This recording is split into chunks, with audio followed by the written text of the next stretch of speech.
On today's show, we have a Pay What You Want digital comic from Brian K Vaughn called Private Eye. We have a new Star Wars adaptation with Dark Horse Comics' Star Wars Legacies #1. And the Hellblazer reboot finally hits the new 52. It's called Constantine, and it's by Jeff Lemire.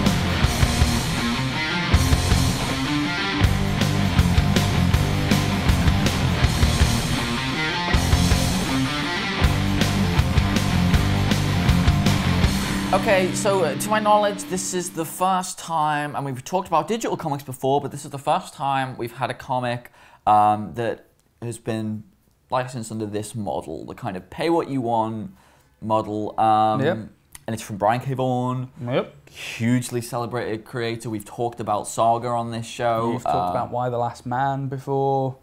All sorts. Yeah, big fans of his work. Yeah. So, I mean, I guess firstly, what do you think of this model? Do you think it's a good model? Do you think it works? And what did you think of the book?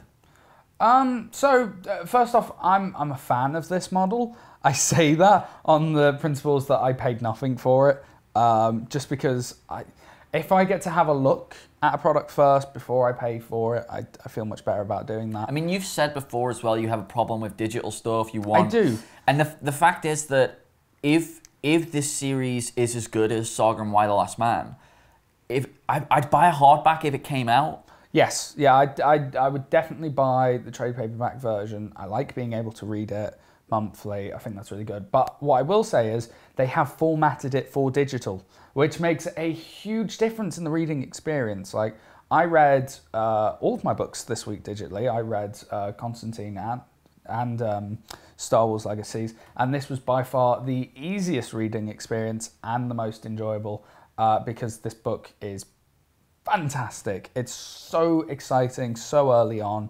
I mean, how would you describe this book?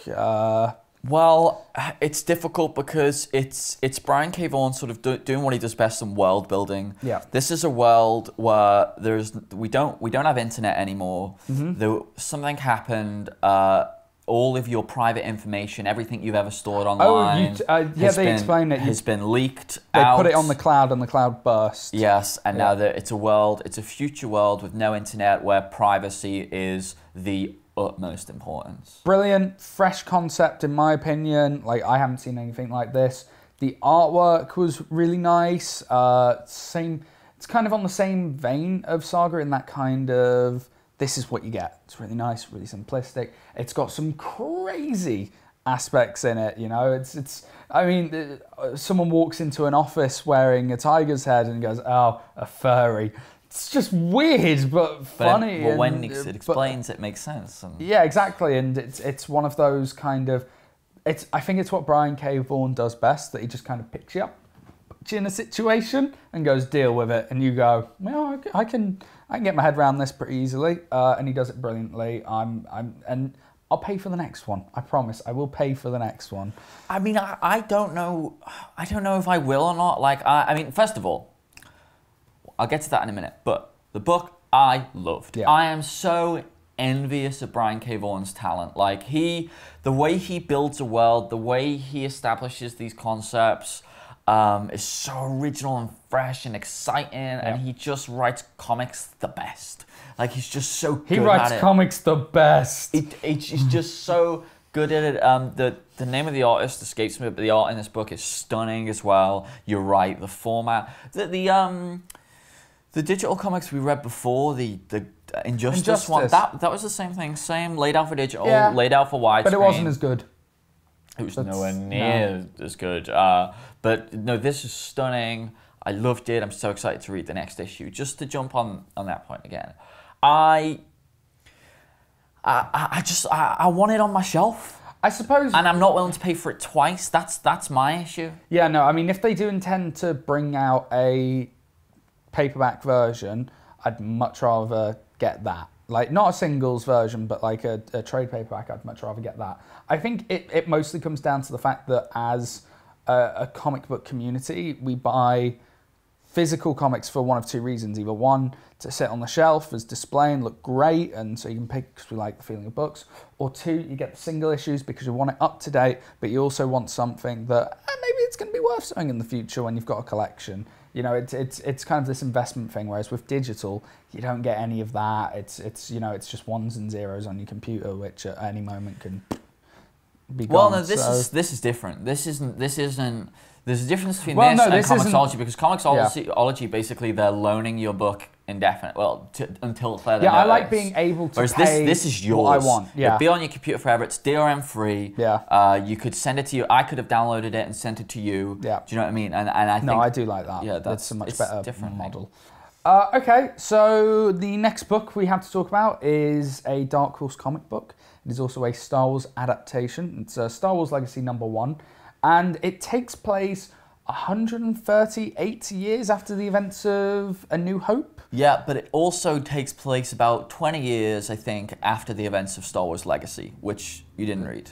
No, of course not. And this is season 2 of Star Wars Legacy or something like that. It's like... Well, yeah, maybe. I mean, maybe. I don't know. Why are you asking me? I read sort of the first 20 issues of Star Wars Legacy, I think, before I stopped, and it was good enough.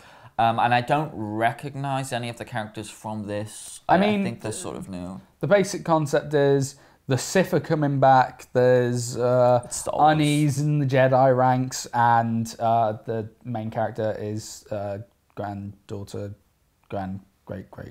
of Han Solo. Yeah. So, what did you think of it?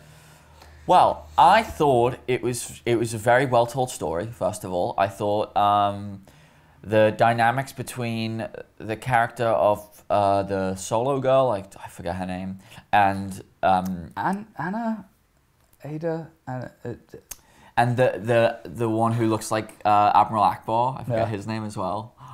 Yeah, I've forgotten his character's name, but their relationship is really nice. The story, I think, is good. The fact that they find this like ancient weapon and they're trying to sell it and trying to get off world. Ultimately, I don't know what it is about Star Wars books, but they've just never captured me, and I don't know whether that's because they never tell a story that I want them to tell, or I mean, this is so far removed from what we know, but they just don't grip me as well told of a story as this was, and it was well told, and also the difference between this and between the original Star Wars Legacy was that, you know, Star Wars Legacy, the original, focused on the descendant of Luke Skywalker, so it was like, oh, he's a Jedi, he's got the Jedi powers, and that's why it's important that he's a descendant of them. But with this, it's sort of like it's irrelevant that it's a Solo. It's irrelevant that she's just a character, she's just a girl. So, in conclusion, well-told comic book. Yeah, I liked it. I just won't be buying it just because, for some reason, and I can't quite pinpoint what it is, Star Wars books just don't really grip me. See, I disagree when you said well-told story. I found reading it to be a lot of the problems I have with like Attack of the Clones, where it's a bunch of people standing around talking about hierarchies and the system and how everyone should relate, and when are we penciling in this meeting and all this type of stuff, and I'm just like, can someone please just pull out a lightsaber and stab like I literally like I've been very busy this week and I've been very tired, but literally halfway through reading this, I was mid-sentence and I fell asleep reading it. It was that boring to me. And then, like, yeah, the stuff with Solo and her fish friend. They're trying to get off a world, trying to get off a slave world. They find a lightsaber, they're going to sell it. I just don't care. Like, I'm a huge Star Wars fan. I love me some Star Wars. We got 3PO down there. But I just... I don't like any of the extracurricular Star Wars-ness. Like, I don't like going outside of the original 3 films. And, you know, I just... No, it didn't work for me at all. At all. Well, there you go. I mean, some people love Star Wars books. So I've not, you know, some people go into the local comic book shop and that's kind of all they buy. They love a Star Wars book and they love the expansion of that universe. It's not for me, but I actually do think it was a good comic. So the final book that we want to talk about is... What was the final book that we talked about? It's the brand new Constantine. Constantine, written by Jeff Lemire. Shocking, sir. Yeah. It's the big one of the week. It's the big number one of the week. I'd say. Neither of us, I don't believe, read Hellblazer or any of Hellblazer. No. I've read I have read some John Constantine before, and I like the character. I've never seen the film. He's in Sandman a bit. He's in Sandman a bit. That's where I mostly know him from, and he's made reoccurrences here, and here. Yeah, he's one of those sort of Vertigo staple characters. But of course, his Vertigo series has ended. He's been brought over to DC for his own flagship book. I mean, this book kind of just jumps in. For a brand new DC property, it just dives straight in. And is that a good thing, or? Well, there was a lot of debate going into this, like, oh, it's going to be PG, it's going to be PG. And they really made an effort to make this issue not PG. And also to tell a lot of, to give us information about John Constantine that you might not know if you didn't read Hellblazer. Yeah. For example, he's willing to make the sacrifices. He doesn't get attached to things. He is, essentially a demon hunter. And so that's all in there. It's a solid first issue. Ultimately, I didn't really care either. Like, maybe it was just, like you, I've had a busy week this week. I've had a and the books have suffered because of it. Well, Private Eye didn't. No, that's very true. Private Eye was just like this splash of awesome in the middle of a grey. But this just felt very of the same sort of ilk of things I've read before. And I was sort of shocked by at one point that happened towards the end of the book, but the villain I thought was generic, and I thought the actual story that was setting up I didn't really care about, and I don't know, I feel like I'm being a bit of a downer this episode. Can you rescue me from this? I've got to say, my biggest complaint with Constantine is that my first big exposure to him was in Sandman. And in Sandman, they didn't have to say that they were in Soho when they were talking. Like, I read the character of John Constantine and I went, oh, this guy's British. Like, this guy is London. That's what I was going to say. I know what you're going to say. Reading this, and I was going, ooh, like, in my brain, they've done a bit of a Dick Van Dyke. That they've tried to be British and they've gone Australian in my brain. Do you know what? Was it the same for you? It wasn't the Australian, but that thing that they did with the way he speaks was my main gripe about the book, and I completely forgot about it. Someone walks in and like, oh, Constantine, good to see you too. Yeah, you can go back to bed, love. Nothing to worry about, darling. Like, oh, yeah. And it's just like, everything's a question, and there are little moments of speech here and there, and I was like, what the fuck is this shit? Like, I love Jeff Lemire. Owlman this is fantastic. But yeah, I agree. I think it's a bit of a misstep. I'm so glad you brought that up, because that was my main complaint about the book, and I completely forgot about that. Yeah, I thought that was really bad. And I found the kind of, like, towards the end, the sacrifice of his... I won't spoil it for anyone, but... you just did. Oh, did I? I couldn't help but go, yeah, all right, whatever. That was kind of shocking to me. Maybe because I don't really know a lot about this character, but that was a great tool to use to tell people about this character. Yeah, but I think it felt very forced in there for me. It did feel forced. It felt like they were saying, no, it's not going to be PG. It's going to be all right. Watch this. There's blood and stuff. Because to be honest, I had to like flick the page a couple of times to go, wait, hang on. Oh yeah, that did just happen. Yeah, because it wasn't very clear to me what had happened on the panel, but that's just me personally being not very aware. But I just found it, as you said, a bit of a misstep. I found the artwork not remarkable. Like, Jeff Lemire tends to work with a lot of very good artists or do the artwork himself. And to be honest, I think I'd have preferred to have seen a Jeff Lemire Constantine drawn book. But I realise he's a very busy man. And he can't. God, yeah. I think it was a bit of a misstep, and it seems like in a similar fashion to a book that we talked about not too long ago, which I was hoping you'd jump in on because I can't remember the name. About what? A bit like the Superior Spider-Man. Stopping the Amazing Spider-Man to start the Superior Spider-Man felt like a bit of a drop.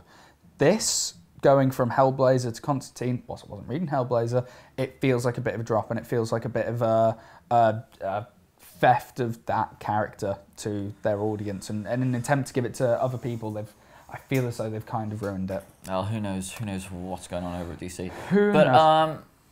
Yeah, so good. That's today's episode. That is today's episode. Sorry for being so down, guys.